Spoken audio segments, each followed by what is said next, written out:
আপনি ইনজেকশন নিতে পারবেন, কিন্তু আপনি যদি ভয় করেন তাহলে শোনেন, এই যে বড়ি, ইনজেকশন, তারপরে আপনার ইমপ্লান্ট, কাটি করে দেওয়া, এগুলো সব একই মেডিসিন, একই রকমের ওষুধ, বুঝছেন?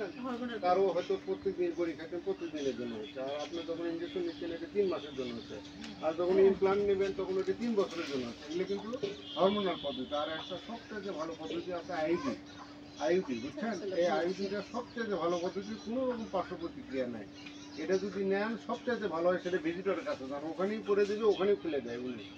উনি আজকে মনে করেন ভালো লাগতেছে না, 6 মাস করে ভালো লাগতেছে না, সমস্যা হচ্ছে, খারাপ মনে হচ্ছে, খারাপ লাগতেছে, তখন ওটা খুলে নিতে হবে।